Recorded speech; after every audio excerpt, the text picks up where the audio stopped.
Hello friends, I am HK, you are watching exposure HK YouTube channel. বন্ধুরা, আলিপুর আবহাওয়া দপ্তরের তরফ থেকে পাওয়া লেটেস্ট ওয়েদার আপডেট অনুযায়ী কালবৈশাখী ঝড়ের পরে আবারও আগামী 24 থেকে 48 ঘন্টায় প্রায় অনেক জেলাতেই মাঝারি থেকে ভারী বৃষ্টিপাত হওয়ার সম্ভাবনা রয়েছে।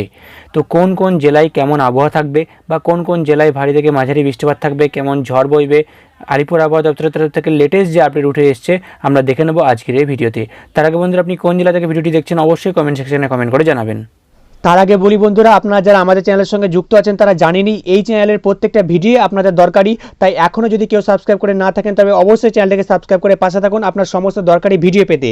সাথে বেল আইকনটিতে প্রেস করে অল সিলেক্ট করে রাখুন লেটেস্ট আপডেট সবার আগে পাওয়ার জন্য। তো বন্ধুরা, আলিপুর আবহাওয়া দপ্তরের তরফ থেকে লেটেস্ট যে বুলেটিন প্রকাশ করা হয়েছে, লেটেস্ট যে আবহাওয়ার আপডেট সেটা আমরা দেখে নেবো। আপনারা দেখতে পাচ্ছেন অন স্ক্রিনে 7 তারিখে এটা পাবলিশ করা হয়েছে। তো যেটা বলা আছে 7 তারিখের যে পূর্বাভাস, তো উত্তরবঙ্গের প্রায় সমস্ত জেলাতেই বলা হচ্ছে যে বজ্রবিদ্যুৎ সহ কিন্তু বৃষ্টিপাত হতে পারে। তার সঙ্গে বলা হচ্ছে দক্ষিণবঙ্গের বেশ কিছু জেলা, যেমন বলা হচ্ছে মুর্শিদাবাদ, নদিয়া, হুগলি, তার সঙ্গে কলকাতা, হাওড়া এবং তার সঙ্গে যেটা বলা হচ্ছে ঝাড়গ্রাম, এই সমস্ত জেলাগুলিতে বজ্রবিদ্যুৎ সহ বৃষ্টিপাত হতে পারে।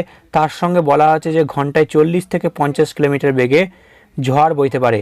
এবং দক্ষিণবঙ্গের বাকি যে জেলাগুলি রয়েছে, যেমন আপনারা অন স্ক্রিনে দেখতে পাচ্ছেন বীরভূম, পশ্চিম বর্ধমান, পূর্ব বর্ধমান, বাঁকুড়া, পুরুলিয়া, তার সঙ্গে পশ্চিম মেদিনীপুর এবং পূর্ব মেদিনীপুর, তার সঙ্গে দক্ষিণ চব্বিশ পরগনা, উত্তর চব্বিশ পরগনা, এই সমস্ত জেলাগুলিতে বজ্রবিদ্যুৎ সহ বৃষ্টিপাত তো হবেই।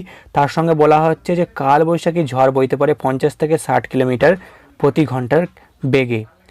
তো এরপরে আমরা দেখে নেবো যে 8 তারিখের আবহাওয়ার আপডেটে কী বলা হচ্ছে। তো 8 তারিখে দেখতে পাচ্ছেন আপনারা অন স্ক্রিনে প্রায় প্রত্যেকটি জেলাতে কিন্তু কম বেশি বৃষ্টিপাত হবে এবং শুধু বৃষ্টিপাত নয়, বজ্রবিদ্যুৎ সহ বৃষ্টিপাত হতে পারে। তার সঙ্গে যেটা বলা হচ্ছে যে ঘন্টায় 30 থেকে 40 কিলোমিটার এবং ঘন্টায় 40 থেকে 50 কিলোমিটার বেগে ঝড় বইতে পারে প্রায় প্রত্যেকটি জেলাতেই। তো 8 তারিখের পরে এরপর আমরা দেখে নেব 9 তারিখের আবহাওয়ার আপডেট কী বলা হচ্ছে। তো দেখতে পাচ্ছেন 9 তারিখে বলা হচ্ছে যে উত্তরবঙ্গের প্রায় সমস্ত জেলাতে কিন্তু বৃষ্টিপাত হতে পারে। তার সঙ্গে বলা হচ্ছে উত্তরবঙ্গের বেশ কিছু জেলা, যেমন দার্জিলিং, কালিম্পং, জলপাইগুড়ি, আলিপুরদুয়ার, কোচবিহার, উত্তর দিনাজপুর, দক্ষিণ দিনাজপুর, মালদহ, এই সমস্ত জেলাতে বজ্রবিদ্যুৎ সহ বৃষ্টিপাতের সঙ্গে সঙ্গে ঘন্টায় 30 থেকে 40 কিলোমিটার বেগে ঝড় বইতে পারে।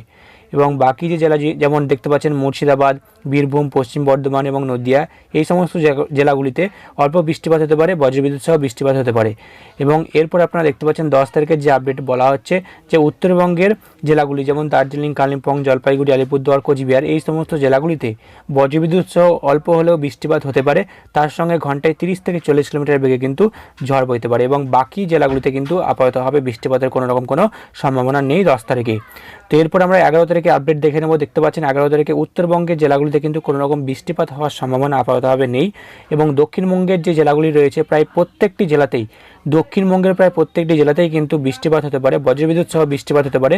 তার সঙ্গে যেটা বলা হচ্ছে দক্ষিণবঙ্গের প্রায় প্রত্যেকটি জেলাতেই ঘন্টায় 30 থেকে 40 কিলোমিটার বেগে ঝড় বইতে পারে 11 তারিখে। তো আপনারা দেখতে পেলেন আলিপুর আবহাওয়া দপ্তরের তরফ থেকে লেটেস্ট যে আবহাওয়া খবর দেওয়া হয়েছে সেটা কিন্তু আপনাদেরকে শেয়ার করলাম।